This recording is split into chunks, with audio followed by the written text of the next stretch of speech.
திருநெல்வேலி மாவட்டத்தின் மலைப்பகுதிகளில் இன்று கனமழைக்கு வாய்ப்பு. தஞ்சாவூர், திருவாரூர் உள்ளிட்ட 6 மாவட்டங்களில் நாளை கனமழை பெய்யக்கூடும் என வானிலை ஆய்வு மையம் கணிப்பு. ஈரோடு கிழக்கு தொகுதியில் திமுக வேட்பாளர் சந்திரகுமார் வேட்புமனு தாக்கல்.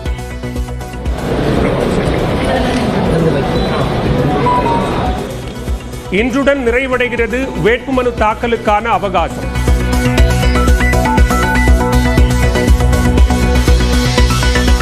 ஈரோடு கிழக்கு தொகுதியில் நாம் தமிழர் வேட்பாளர் சீதா லட்சுமி மனு தாக்கல்.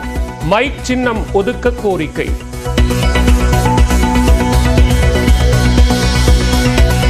ஈரோடு கிழக்கு தொகுதி இடைத்தேர்தலை புறக்கணிக்கிறது தாவேக. அரசியல் அவலங்கள் அரங்கேற்றியே ஆளும் அரசுகள் வெற்றி பெறுவது வழக்கம் என அறிக்கை.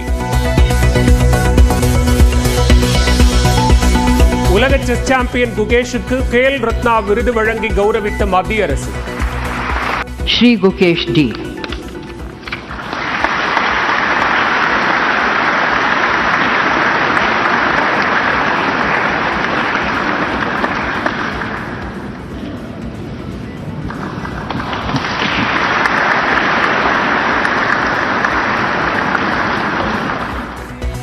துப்பாக்கிச் சுடுதல் வீராங்கனை மனு பாக்கர், ஹாக்கி கேப்டன் ஹர்மன் பிரீத்தும் கேல் ரத்னா விருது பெற்றனர்.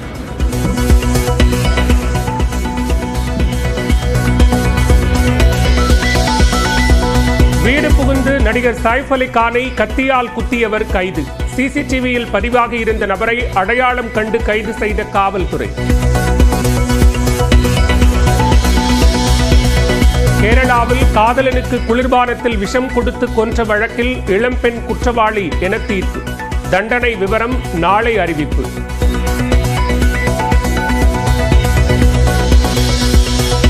இந்தியாவில் ஆண்டுக்கு 2.5 கோடி கார்கள் விற்கப்படுவதாக பிரதமர் மோடி பெருமிதம். மத்திய தர வர்க்கத்தின் வருமானம் கூடியதும் காரணம் என பேச்சு. பரந்தூர் விமான நிலைய போராட்ட குழுவினரை ஓரிரு நாட்களில் சந்திக்க உள்ள தாவேக தலைவர் விஜய். ஏகனாபுரத்தில் உள்ள அம்பேத்கர் திடலை சுத்தம் செய்யும் பணிகளை ஆய்வு செய்த பொதுச் செயலாளர் ஆனந்த். பாஜக அதிமுக கூட்டணி அமைய வேண்டும் என பேசுவதை நிறுத்திக் கொள்ள வேண்டும்.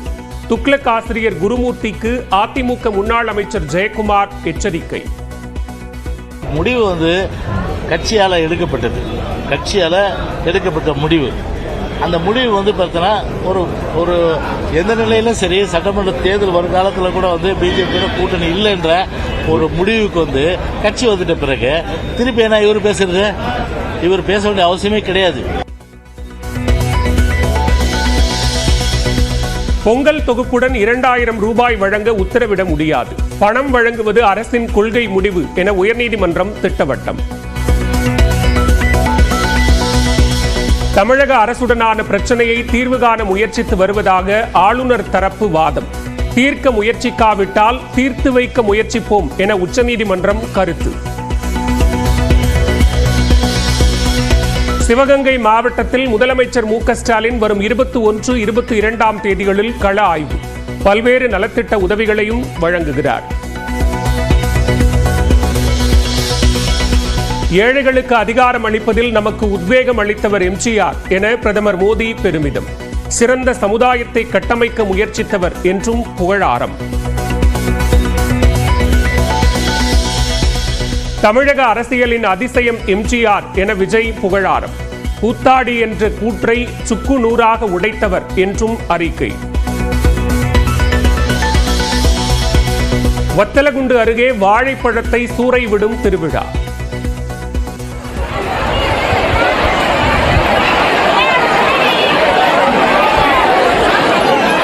பிரசாதமாக எடுத்துச் சென்ற பக்தர்கள்.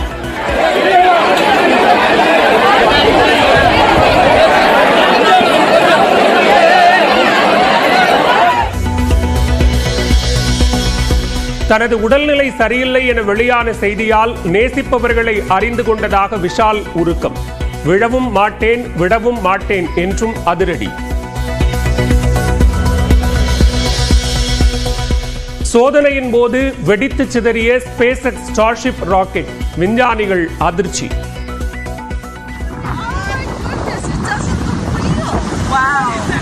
This is not right. Something happened. This exploded. This thing has exploded. Erode கிழக்கு தொகுதி இடைத்தேர்தலில் போட்டியிடும் திமுக நாத்தக்க வேட்பாளர்கள் வேட்புமனு தாக்கல் செய்தனர். ஈரோடு கிழக்கு தொகுதிக்கான இடைத்தேர்தல் பிப்ரவரி 5ஆம் தேதி நடைபெற உள்ளது. இந்த தேர்தலில் போட்டியிடுவதற்கான வேட்புமனு தாக்கல் கடந்த 10ஆம் தேதியே தொடங்கிய நிலையில் இன்று இறுதி நாளாகும். இதில் திமுக சார்பில் போட்டியிடும் வி.சி. சந்திரகுமார் வேட்புமனுவை தேர்தல் நடத்தும் அலுவலர் மணிஷிடம் தாக்கல் செய்தார். பின்னர் செய்தியாளர்களிடையே சந்தித்த அவர் திமுக மாபெரும் வெற்றியடையும் என்றார். கடந்த 4 நாட்களாக நாங்கள் தொடர்ந்து பிரச்சாரத்தில் ஈடுபட்டு வருகின்றோம். கிட்டத்தட்ட 33 வார்டிலே 9 வார்டிலே எங்களுடைய பிரச்சாரத்தை வீடு வீடாக தெரு தெருவாக சென்று மக்களை சந்தித்து வந்திருக்கின்றோம். அந்த வகையிலே எங்களுக்கு மிகப்பெரிய அளவிலே மக்களுடைய ஆதரவு இருக்கிறது என்பதை நாங்கள் கண்கூடாக கண்டிருக்கின்றோம். நாம் தமிழர் கட்சி சார்பில் சீதாலட்சுமி என்பவர் ஈரோடு கிழக்கு தேர்தலில் போட்டியிடுகிறார். அவரும் இன்று வேட்புமனு தாக்கல் செய்தார்.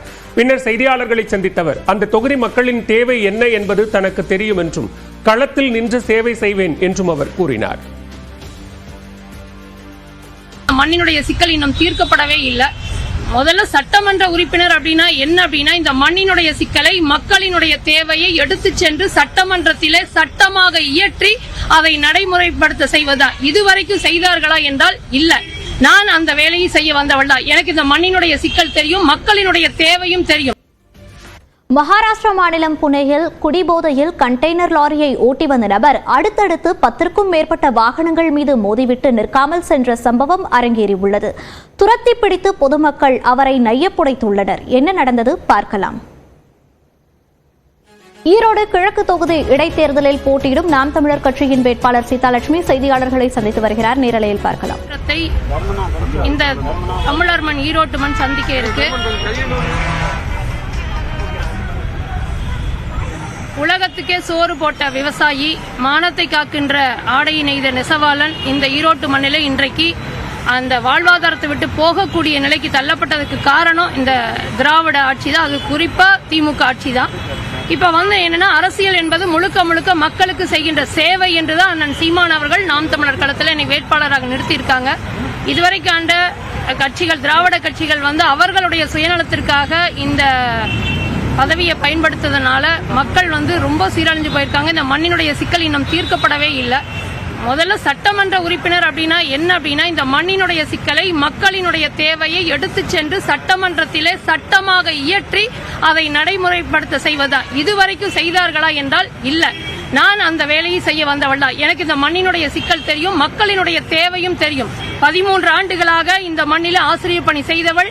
அது மட்டும் இல்லாம இன்னைக்கு கேபிள் ஆபரேட்டர்கள் வீடு வீடாக போய் செஞ்சுட்டு இருக்கிற பணியை செஞ்சுற கேபிள் ஆபரேட்டரா இருக்கேன்.